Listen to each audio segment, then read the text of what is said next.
जय श्री कृष्णा। बैसाख मास महात्म का दूसरा अध्याय। नारद जी बोले, हे राजन, बैसाख मास के समान दूसरा कोई महीना नहीं है। सतयुग के समान दूसरा कोई युग नहीं है। वेद के समान कोई शास्त्र नहीं है और गंगा जी के समान कोई तीर्थ नहीं है। जल के समान कोई दान नहीं है। भार्या के समान कोई सुख नहीं है। कृषि के समान कोई धन नहीं है। जीवन के समान कोई लाभ नहीं है। उपवास के तुल्य कोई तप नहीं है। दान से बढ़कर कोई सुख नहीं है। दया के समान कोई धर्म नहीं है। नेत्रों के समान कोई ज्योति नहीं है। भोजन के तुल्य कोई तृप्ति नहीं है। खेती के समान कोई व्यवसाय नहीं है। धर्म के समान कोई मित्र नहीं है। सत्य के समान कोई यश नहीं है। आरोग्य के समान कोई आनंद नहीं है। केशव के सिवाय कोई रक्षक नहीं है। लोक में बैसाख के समान पवित्र कोई दूसरा महीना नहीं है। इसको कवि लोग जानते हैं। बैसाख मास सबसे उत्कृष्ट है। ये शेषनाग पर सोने वाले भगवान को सदा प्रिय है। भगवान के प्रिय इस मास को जो मनुष्य बिना व्रत किए व्यतीत करता है, वो सब धर्मों से बहिष्कृत होकर शीघ्र ही पशु योनि को प्राप्त होता है।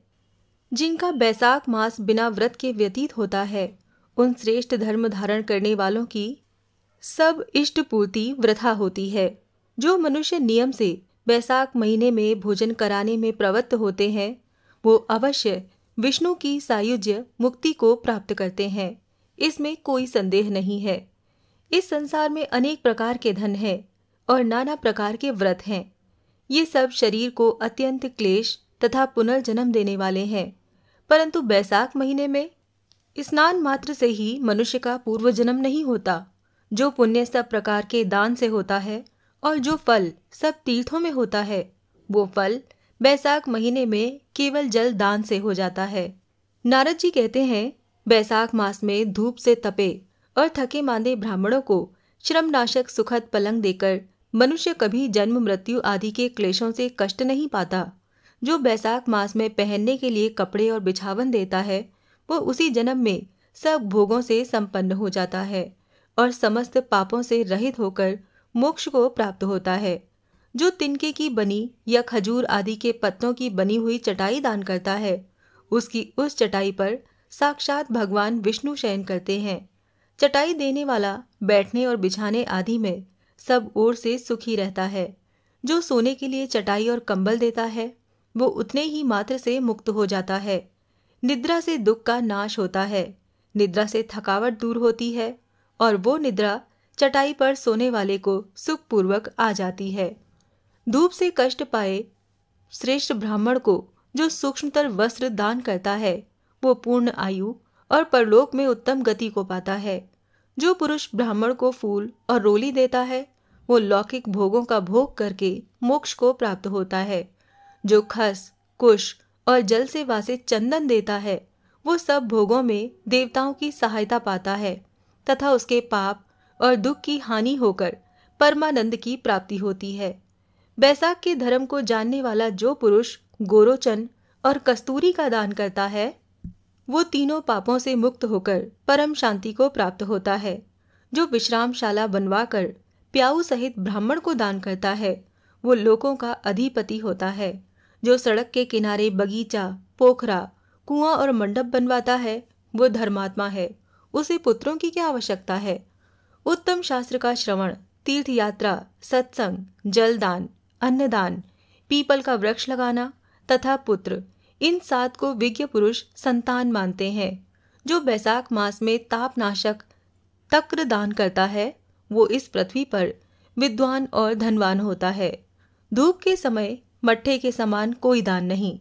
इसीलिए रास्ते के थके मांदे ब्राह्मण को मट्ठा देना चाहिए।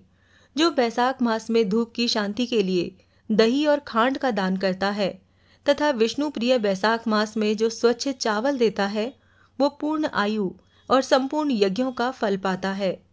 जो पुरुष ब्राह्मण के लिए गौघृत अर्पण करता है, वो अश्वमेध यज्ञ का फल पाकर विष्णु लोक में आनंद का अनुभव करता है।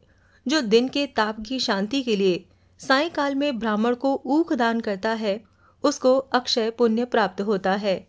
जो बैसाख मास में शाम को ब्राह्मण के लिए फल और शरबत देता है, उससे उसके पितरों को निश्चित ही अमृत पान का अवसर मिलता है। जो बैसाख के महीने में पके हुए आम के फल के साथ शरबत देता है, उसके सारे पाप निश्चय ही नष्ट हो जाते हैं। जो बैसाख की अमावस्या को पितरों के उद्देश्य से कस्तूरी, कपूर, बेला और खस की सुगंध से वासित शरबत से भरा हुआ घड़ा दान करता है, वो 96 घड़ा दान करने का पुण्य पाता है।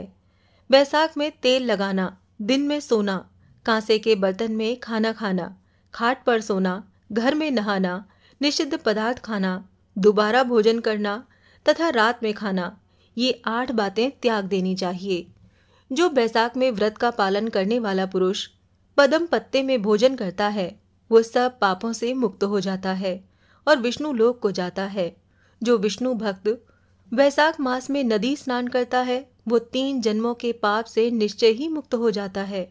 जो प्रातःकाल सूर्योदय के समय किसी समुद्रगामिनी नदी में स्नान करता है, वो 7 जन्मों के पाप से तत्काल छूट जाता है। जो मनुष्य 7 गंगाओं में से किसी भी उषा काल में स्नान करता है, वो करोड़ों जन्मों में उपार्जित किए हुए पाप से निस्संदेह मुक्त हो जाता है। गंगा, गोदावरी, यमुना, कावेरी, नर्मदा और वेणी, सरस्वती, ये 7 गंगाएं कही गई हैं। बैसाख मास आने पर जो प्रातःकाल बावलियों में स्नान करता है, उसके महापातकों का नाश होता है। कंद, मूल, फल, शाक, नमक, गुड़, बेर, पत्र, जल और तक्र जो भी बैसाख में दिया जाए, वो सब अक्षय होता है। ब्रह्मा आदि देवता भी बिना दिए हुए कोई वस्तु नहीं पाते। जो दान से हीन है, वो निर्धन होता है। अतः सुख की इच्छा रखने वाले पुरुष को बैसाख मास में अवश्य दान करना चाहिए। सूर्य देव के मेष राशि में स्थित होने पर भगवान विष्णु के उद्देश्य से अवश्य प्रातःकाल स्नान करके भगवान विष्णु की पूजा करनी चाहिए। कोई महिरथ नामक एक राजा था, जो कामनाओं में आसक्त और अजितेंद्रिय था। वो केवल बैसाख स्नान के संयोग से बैकुंठ धाम को चला गया। बैसाख मास के देवता भगवान मधुसूदन है। ये एक सफल मास है।